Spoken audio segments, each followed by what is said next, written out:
નમસ્કાર મિત્રો, ગયા વિડીયોમાં આપણે લાસ્ટ વિડીયોમાં સ્ફટિકમય ઘન પદાર્થના વર્ગીકરણની વાત કરી.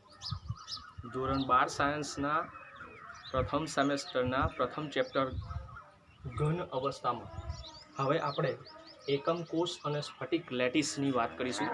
ખૂબ જ અગત્યનો પોઈન્ટ છે.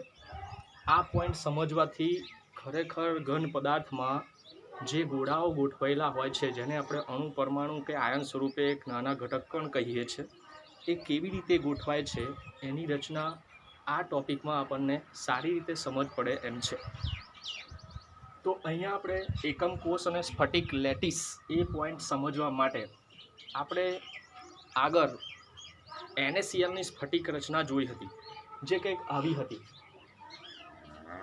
તો આ ટોપિકની અંદર આપણે આટલા પોઈન્ટ જોવાના છે: એકમ કોષ, સ્ફટિક લેટિસ, બ્રેવિસ લેટિસ, સ્ફટિક લેટિસની ખાસિયતો અને એકમ કોષની ખાસિયતો એટલે કે લાક્ષણિકતાઓ. તો દરેક ટોપિક સમજવા બહુ જ જરૂરી છે. શરૂઆત કરીએ આપણે એકમ કોષથી. આપણે લાસ્ટ વિડીયોમાં એ ચર્ચા કરી કે શરીરનો એક રચનાત્મક પાયાનો ઘટક કોષ છે. એવી રીતના આપણે કોઈ પદાર્થમાં એકમ કોષ એક સ્ફટિક રચના થાય, માનો કે કોઈ ઘન પદાર્થની સ્ફટિક રચના થાય છે, તો અહીંયા એનો પાયાનો ઘટક તરીકે એકમ કોષ બને છે. અહીંયા એક સ્ફટિક રચના આપેલી છે. તમે ધ્યાનથી જોશો તો અહીંયા એકમ કોષો વારંવાર ગોઠવાયેલા છે. અહીંયા હું એક એકમ કોષમાં એક ભાગ રંગીન કરું છું, ધ્યાનથી જોજો.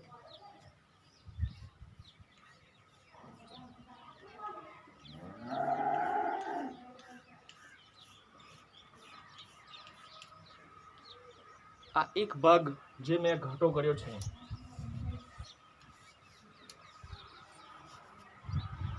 આ એક ભાગ એકમ કોષ દેખાય છે, જેમાં 1, 2, 3, 4 અને નીચે એવા 4 ખૂણા નજર ચડે છે. આવા એકમ કોષો વારંવાર અહીંયા રિપીટ થયેલા છે. આની પાછળ એક છે, આની જોડે એક છે, આગળ એક છે, નીચે 2 છે, આ બાજુ 2 છે. આ તો એક સ્ફટિક રચનાનો એક નાનો ભાગ છે. આવા ઘણા બધા કરોડોની સંખ્યામાં એકમ કોષો સ્ફટિકમાં ગોઠવાયેલા હોય છે. તો અહીંયા સ્ફટિક રચના થાય તો એમ કહેવાય કે એનો જે પાયાનો ઘટક છે, એક પાયાનો ભાગ છે, તે એકમ કોષ છે. આ પાયાનો સ્ફટિક લેટિસમાં, સ્ફટિક રચનામાં જે પાયાનો ઘટક છે એને એકમ કોષ કહેવાય છે. બીજી વાત કરીએ સ્ફટિક લેટિસ. હવે આ એકમ કોષ છે એ 3 ડાયમેન્શનમાં, ત્રિપરિમાણીયમાં. 3Dની વાત આપણે જાણીએ છીએ. અત્યારે મૂવી પણ 3D જોવા મળે છે કે એને આપણે 3 પરિમાણ જોઈ શકીએ છીએ: લંબાઈ, પહોળાઈ અને ઊંચાઈ. તો આ એકમ કોષ 3 ડાયમેન્શનમાં જ્યારે ગોઠવાય છે એકબીજા સાથે, ઉપર નીચે ગમે તે આવી રીતના, તો એ 3D રચના થાય ત્યારે એને સ્ફટિક લેટિસ કહેવામાં આવે છે. એટલે અત્યારે આ તમારી સમક્ષ જે ડિઝાઇન દોરેલી છે એ સ્ફટિક લેટિસની છે.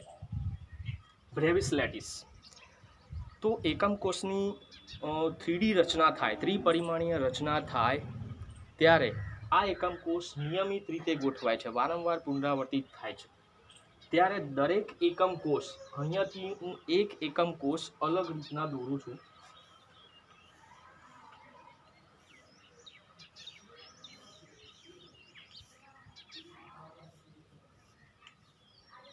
આ રીતના વારંવાર એકમ કોષો રિપીટ થયેલા છે. તો દરેક એકમ કોષમાં 14 શક્યતાઓ જોવા મળે છે. કઈ 14 શક્યતાઓ? તો એના 8 ખૂણા પર ગોળાઓ જે ગોઠવાયેલા છે એ 8 ખૂણાઓ, એટલે 8 ખૂણા અને 6 ફલક. ફલક એટલે સાઈડ, ધાર નહીં, બાજુઓ. એક આ બાજુ છે, એવી એક પાછળ છે, એક ઉપર છે, એક નીચે છે, એક સાઈડ પર, એક આ સાઈડ પર છે. એવી કુલ 6 ફલક છે. એમ કુલ 14 શક્યતાઓ જોવા મળે. જ્યારે આવી 14 શક્યતાઓ નજર ચડે ત્યારે એને બ્રેવિસ લેટિસ કહેવામાં આવે છે, જે એક લાક્ષણિક એકમ કોષ ધરાવે છે એમ કહી શકાય. સ્ફટિક લેટિસની ખાસિયતોની વાત કરીએ. હવે આ સ્ફટિક લેટિસની પોતાની ખાસિયતો છે. દરેકમાં આ જ રીતે સ્ફટિક બનતો હોય છે ઘન પદાર્થમાં. પણ એની રચના અલગ અલગ ટાઈપે હોય, પણ નિયમિત રીતે આ ઘોડાઓ ગોઠવાયેલા હોય. આ કેવી રીતના છે જાણો કે માનો કે ઘરમાં આપણે ટાઇલ્સ બેસાડતા હોય તો ટાઇલ્સની મધ્યમાં જ એક પોઈન્ટ મૂકી દઈએ, એવી દરેક જગ્યાએ પોઈન્ટ મૂકી દઈએ તો એક લેટિસ બિંદુઓ થયા ત્યાં, અને એ બિંદુ મધ્યમાં આવે તે જ રીતે ટાઇલ્સ ગોઠવવામાં આવે તો એક ભાત એક ડિઝાઇન રેડી થાય છે. એટલે આપણે એને સ્ફટિક લેટિસ કહીએ છીએ. એ જ પ્રમાણેની ગોઠવણી છે, પણ એના આકાર જુદા જુદા આ એકમ કોષના હોઈ શકે, જે આપણે આગળના પોઈન્ટમાં જોઈશું. તો અહીંયા આપણે સ્ફટિક લેટિસ, આ જે સ્ફટિક લેટિસ છે એની ખાસિયતો, એની પાસે કેવી લાક્ષણિકતાઓ છે એની વાત કરીએ તો તમે જોશો સ્ફટિકમાં કે દરેક ખૂણા પર એક બિંદુ છે. આ બિંદુ છે એને લેટિસ બિંદુ કહેવાય, અથવા તો લેટિસ સ્થાન કહેવાય. તો આ પહેલી ખાસિયત છે કે દરેક ખૂણા પર એક લેટિસ બિંદુ છે, લેટિસ સ્થાન છે. આ બીજી ખાસિયતમાં વાત કરીએ, લેટિસ બિંદુ એટલે લેટિસ સ્થાન તરીકે શું હોઈ શકે, તો અણુ, પરમાણુ કે આયન. આ જે લેટિસ બિંદુમાં અણુ, પરમાણુ કે આયન ગોઠવાયેલો હોય શકે, આ બીજી ખાસિયત છે. આ અણુ, પરમાણુ, આયન જે લેટિસ બિંદુ તરીકે કહીએ છીએ, ત્રીજી ખાસિયતમાં આ દરેક લેટિસ બિંદુને જો સીધી રેખા વડે જોડી દેવામાં આવે, અહીંયા જોડી છે, તો એ સ્ફટિક લેટિસના ભૌમિતિક આકારનો નિર્દેશ કરે છે. તો અહીંયા આગળ એક લીટી સ્વરૂપે એને જોડી દેવામાં આવે તો અહીંયા એક ડિઝાઇન, એક ભાત, એક આકાર નિર્દેશ કરે છે. આવા દરેક સ્ફટિકમાં આકાર અલગ અલગ જોવા મળે છે, થોડા ઘણા ફેરફાર જોવા મળે છે. તો આ સ્ફટિક લેટિસની ખાસિયતો થઈ. હવે એકમ કોષ, આમાં એકમ કોષ વારંવાર રિપીટ થયેલા છે. તો આ એકમ કોષની ખાસિયત પાછી પોતાની અલગ હશે. તો આ એકમ કોષની ખાસિયતો કઈ છે, એની લાક્ષણિકતાઓ કઈ છે, એકમ કોષ એને અલગ કરેલો છે. તો એની પણ 3 લાક્ષણિકતાઓ જોઈએ આપણે. તો એની 3 લાક્ષણિકતામાં પહેલી જોઈએ તો આ એકમ કોષમાં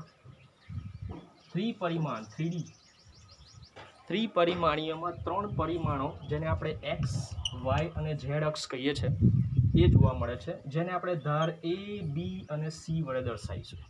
આ ધાર એ છે, આ બી છે, આ સી છે. આ પહેલી ખાસિયત છે, જે એકબીજાને લંબ હોય છે. એટલે એક્સ, વાય, ઝેડ અક્ષ સ્વરૂપે 3 બાજુઓ એ, બી અને સી છે, જે એકબીજાને લંબ છે. જો એ બીજી ખાસિયત જોઈએ, જો એની સામે ખૂણો આલ્ફા કહીએ,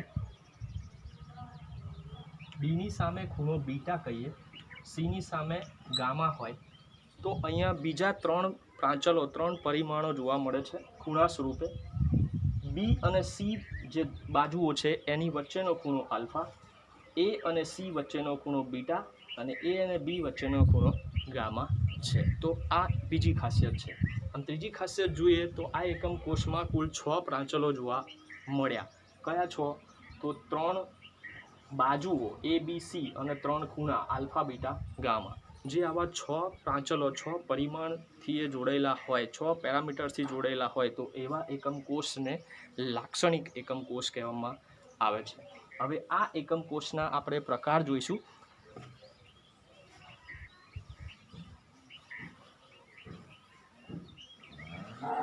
એકમ કોષના પ્રકાર ખૂબ જ સરળ છે, સમજવા પણ એટલા ઇઝી છે.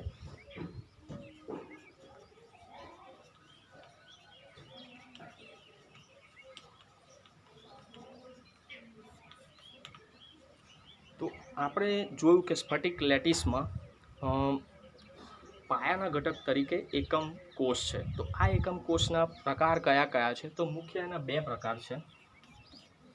એક આદિમ એકમ કોષ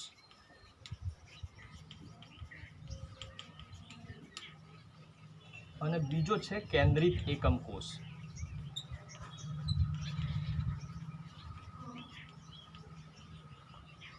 મુખ્ય 2 પ્રકાર છે એકમ કોષના, એક આદિમ એકમ કોષ અને કેન્દ્રિત એકમ કોષ. તો આ બંનેમાં શું તફાવત છે એ જોઈએ. આપણે લાક્ષણિક એકમ કોષની વાત કરી, જેમાં 6 પેરામીટર્સ હોય, 3 બાજુ અને 3 ખૂણા. તો આદિમ એકમ કોષ એટલે શું? તો અહીંયા હું એક એકમ કોષ દોરું છું.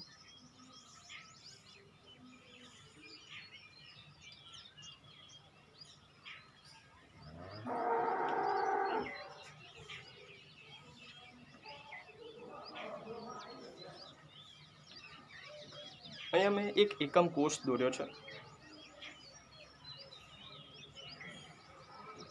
આ એકમ કોષમાં જો એના 8 ખૂણાઓ છે, ઉપરના 4 અને નીચેના 4, ત્યાં જ અણુ પરમાણુ કે આયન અથવા જેને કહીએ ઘટક કણ જોડાયેલા હોય તો આવા એકમ કોષને આપણે આદિમ એકમ કોષ કહીએ છીએ, જે એક લાક્ષણિક હશે, જેમાં ખૂણા પર જ ગોળાઓ ગોઠવાયેલા હશે। આ ગોળાઓ આપણે દર્શાવેલા છે એવા છે નહીં, ખરેખર એટલા મોટા છે, એકબીજાના સંપર્કમાં આવે છે, આમ ક્લોઝ પેક થયેલા છે, એકદમ ક્લોઝ નજીકમાં એ રીતના ગોઠવાયેલા છે, આપણે પાછળ જોઈશું। તો આદિમ એકમ કોષ એટલે જેના 8 ખૂણાઓ પર ખાલી અણુ પરમાણુ આયન કે ઘટક કણ જોડાયેલા હોય તો એને આદિમ એકમ કોષ કહેવાય છે। કેન્દ્રિત એકમ કોષ કોને કહેવાય? તો કેન્દ્રિત એકમ કોષ એટલે અહીંયા શબ્દ છે કેન્દ્રિત। તો આ પ્રકારની ગોઠવણી તો ખરી જ કે ખૂણાઓ ઉપર ગોળા ગોઠવાયેલા હોય, અણુ પરમાણુ કે આયન કોઈ ઘટક કણ ગોઠવાયેલું હોય, પણ એના સિવાયના અન્ય સ્થાનો પર પણ એક અથવા વધુ સંખ્યામાં જો ગોળાઓ અણુ પરમાણુ કે આયન ગોઠવાયેલા હોય તો એને કેન્દ્રિત એકમ કોષ કહેવાય। આ કેન્દ્રિત એકમ કોષના 3 પ્રકાર છે। પહેલો છે ફલક કેન્દ્રિત એકમ કોષ,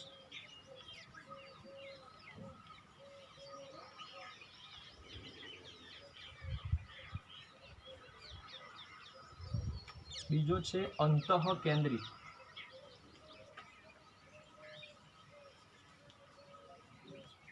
એકમ કોષ, અને ત્રીજો છે અંતકેન્દ્રિત, બીજું નામ છે છેડો કેન્દ્રિત એકમ કોષ।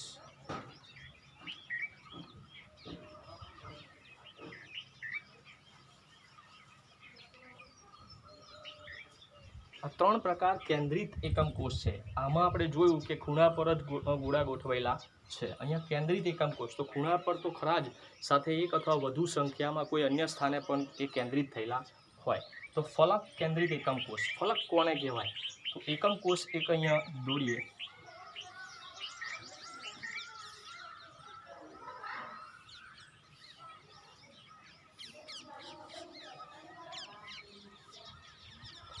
તો અહીંયા જે ફલક એટલે એક સાઈડ, માનો કે એક આ તેલના ડબ્બા જેવું છે, તો તેલના ડબ્બામાં એક આગળની સાઈડ, એક આ બાજુની સાઈડ, એક આ બાજુની સાઈડ છે, એક ઉપર છે, એક નીચે છે, એક પાછળ છે, તો આ ફલક છે, આ ભાગ ફલક છે આખો। તો એવા કેટલા ફલકો છે? કુલ 6 ફલક છે। તો ફલક કેન્દ્રિત, ફલકને ઇંગ્લિશમાં ફેસ કહેવાય, એક સાઈડ આખી ફેસ, એટલે એને ઇંગ્લિશમાં એવું કહે છે કે face centre cubic close packing arrangement, એટલે એને ટૂંકમાં FCC એવું નામ આપવામાં આવે છે। Face centre cubic close packing arrangement, cubic close packing એટલે ઘન, તો ફેસના સેન્ટરમાં એક ગોળો હોય, એટલે આ ફેસ હોય એના સેન્ટરમાં એક ગોળો ગોઠવાયેલો હોય। માનો કે હું face centre cubic close packing રચનામાં અહીંયા જોઉં તો ખૂણા પર તો ખરા જ આદિમ પ્રકારના એકમ કોષ પ્રમાણે ખૂણા પર તો એક એક ગોળો ગોઠવાયેલો હોય, અણુ પરમાણુ કે આયન। હવે એના ફેસ સેન્ટરમાં, તો આ ઉપરવાળો ફેસ છે એના સેન્ટરમાં એક ગોળો અહીંયા છે, તે જ પ્રમાણે આ બાજુના ફેસના સેન્ટરમાં એક ગોળો હોય, નીચેના ફેસ સેન્ટરમાં એક ગોળો હોય, આપણી સામેના સેન્ટરમાં એક ગોળો છે, આ બાજુના સેન્ટરમાં એક ગોળો છે। તો આ face centre cubic close packing રચના છે, અને આપણે જોડીએ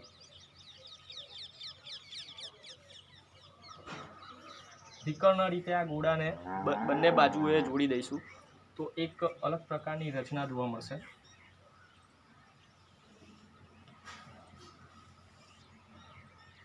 નીચે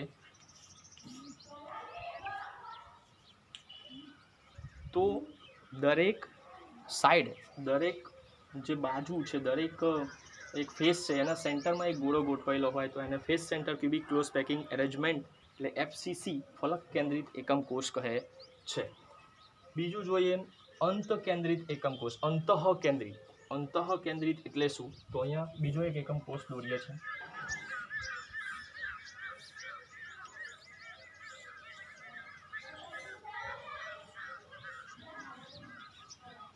તો એના ખૂણા પર તો ગોળા ગોઠવાયેલા હોય જ,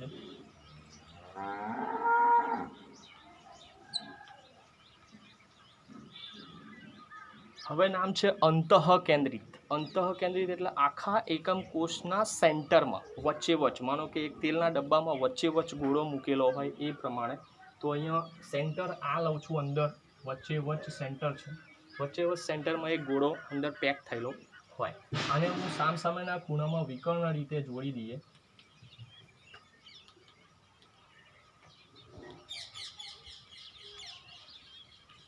આ રીતના સેન્ટરમાં એ ગોળો ગોઠવાયેલો હશે. તો આને કહેવાય છે અંતઃકેન્દ્રિત એકમ કોષ. અને છેલ્લો પ્રકાર જોઈએ અંતકેન્દ્રિત, તો છેડો કેન્દ્રિત એકમ કોષ. તો અહીંયા એક બીજો એકમ કોષ દોરું છું.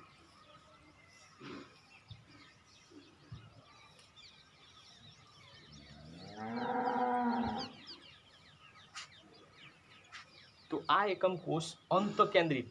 અંતકેન્દ્રિત એટલે અહીંયા શબ્દ અંતઃ છે, અહીં અંત છે. આને આપણે BCC ઇંગ્લિશમાં કહીએ છીએ, body centre cubic close packing arrangement. એટલે બોડીના સેન્ટરમાં છે. અહીંયા અંતકેન્દ્રિત એટલે ખૂણા પર તો એક એક ગોળો ગોઠવાયેલો હોય જ.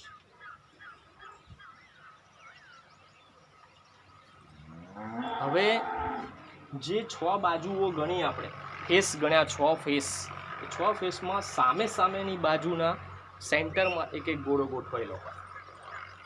એટલે એક આ સેન્ટર ગણું છું અહીંયા, અને એક આ, અને એના વિકર્ણો અહીં જોઈન્ટ કરી દઉં છું. મેં ઉપરના 2 બાજુઓના કેન્દ્રો લીધા છે, તમે આ બાજુના કે સામેના પણ લઈ શકો છો. એવા સામસામેના ફલકના કેન્દ્રમાં જો એક એક ઘટક કણ, અણુ, પરમાણુ, આયન જો જોડાયેલો હોય તો એને અંતકેન્દ્રિત અથવા છેડો કેન્દ્રિત એકમ કોષ કહે છે. અહીંયા આપણે એકમ કોષના પ્રકાર જોયા. એમાં કેન્દ્રિત એકમ કોષના 3 પ્રકાર છે. આદિમ એકમ કોષના પણ 7 પ્રકાર છે, જે આપણે આના પછીના ટોપિકમાં જોઈશું. Thank you.